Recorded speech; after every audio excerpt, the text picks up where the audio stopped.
मैं डॉक्टर सचिन शुक्ला।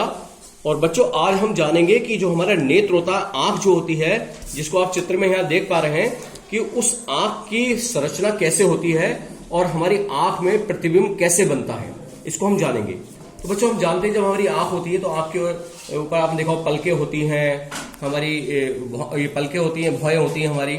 उसके बाद आपने देखा होगा जो हमारा आंख के एरिया है उसके अंदर ये गोल गोल जो एरिया, उसके बाहर ये श्वेत पटल होता है।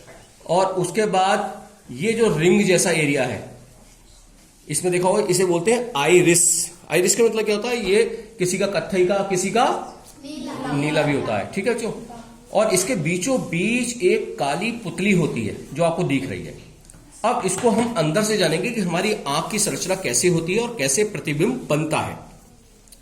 तो ये आंख का जो भारी परत होती, आंख के बाहर एक भारी परत होती है जिसे हम कहते हैं कॉर्निया, और इसकी वजह से ही हम धूल के कणों से बचाती है हमारी आंखों को ये। अब इसके अंदर बकायदा हम जाते हैं तो ये जो बीच में है ये एरिया क्या है? पुतली। और ये देखिए दोनों तरफ ये क्या है? आइरिस। और इसके बीचों बीच क्या है? पुतली। पुतली के पीछे एक नेत्र लेंस होता है जो आप देख पा रहे हैं। और ये कांच का नहीं होता है, ये कैसा होता है? पेशियों से बना होता है, हमारी मसल से बना होता है, और ये पारदर्शी होता है। तो इस प्रकार से ये हमारी आंख की संरचना को हम अब आगे बढ़ते हुए जानेंगे कैसे ये काम करता है। इस पुतली और ये कॉर्निया के बीच में कहता है ये द्रव भरा होता है, जलीय द्रव, और इसे हम कहते हैं एक्वस ह्यूमर।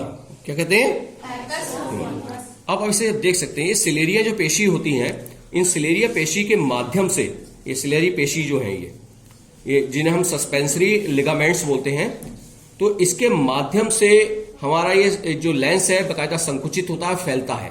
आपने देखा हो जब आप ज्यादा तेज रोशनी में जाते हैं तो आप आंखों की पुतली छोटी हो जाती है।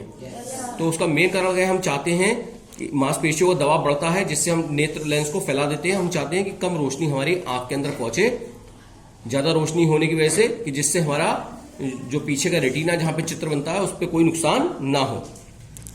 अब होता क्या है, आंख के अंदर आप देख सकते हैं ये जो एरिया ये दिखाई दे रहा है, ये जो मेरे रंगों में दिखा रखा है, ये एरिया कहलाता है हमारा रेटिना, जिसे हम दृष्टि पटल कहते हैं। क्योंकि इस एरिया पे, रेटिना पे ही हमारा जो चित्र बनता है, प्रतिबिंब बनता है किसी भी वस्तु का। और उसके बाद हम यहाँ पे देख सकते हैं, क्योंकि जिस प्रकार से एक कमरे के अंदर अगर हम कोई तार डालें तो कोई रास्ता तो होगा, उसी प्रकार से यहाँ से ये ऑप्टिक दृष्टि तंत्रिका होती है, ऑप्टिक नर्व होती हैं, ये मस्तिष्क में जाती हैं और इसकी सूचना लेके जाती हैं, चित्र की, प्रतिबिंब की सूचना लेके ये मस्तिष्क तक जाती हैं। तो होता क्या है, मान लीजिए ये हमारा प्रतिबिंब है और ये वस्तु है, सॉरी, और इसके अंदर से प्रकाश की किरण निकली और प्रकाश की किरण हमारी पुतली से होके नेत्र लेंस में पड़ी। क्योंकि ये उत्तल लेंस होता है, तो उत्तल लेंस क्या करता है? प्रकाश की किरणों को क्या करता है? अभिसारित। और ये अभिसारित करके चित्र इनने देखिए किस प्रकार से बनाया, ये रेटिना पे इसका चित्र बनता है। लेकिन अब बच्चों आप जान के ताजुब करेंगे, रेटिना पे चित्र जो बनता है वो कैसा बनता है? उल्टा बनता है। फिर तो यहां सीधा था, लेकिन उसका चित्र यहां पे कैसे बनेगा? उल्टा। लेकिन जब ऑप्टिक नर्व के माध्यम से वो मस्तिष्क में पहुंचता है प्रतिबिंब, तो वो मस्तिष्क के द्वारा उसे सीधा कर दिया जाता है, जिसका हम आभास कर पाते हैं। और ये जो बीच में ये द्रव भरा हुआ है जिसे आप देख पा रहे हैं, ये जो है इसे बोलते हैं कचाप द्रव या विट्रस ह्यूमर कहते हैं इसे, जो आप देख पा रहे हैं यहां पर। तो इस प्रकार से हमने पूरा जाना कि कॉर्निया है, आइरिस है, आइरिस, और उसके बाद ये सस्पेंसरी लिगामेंट्स है जिनके माध्यम से संकुचित और फैलता है ये, जिसे हम सिलेरी पेशी भी कहते हैं।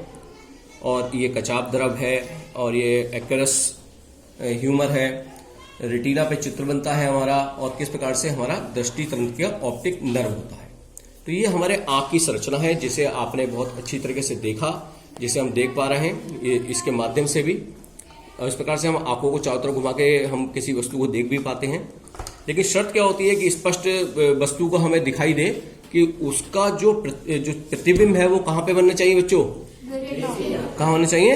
रेटिना। अगर रेटिना से आगे पीछे बनता है, या तो पहले बन जाए या बाद में बने, तो इसका मतलब उस व्यक्ति को दोष है, या तो दूरदृष्टि दोष या निकट दृष्टि दोष। तो उसके लिए बकायदा उसे चश्मा पहनना पड़ता है। तो अगली वीडियो में हम उसके बारे में जानेंगे कि अगर रेटिना पे चित्र ना बन के पहले या बाद में बनता है तो किस प्रकार का हमें चश्मा लगाना पड़ता है, कौन से लेंस का हमें चश्मा लगाना पड़ता है। मैं डॉक्टर सचिन शुक्ला, आप सभी का धन्यवाद।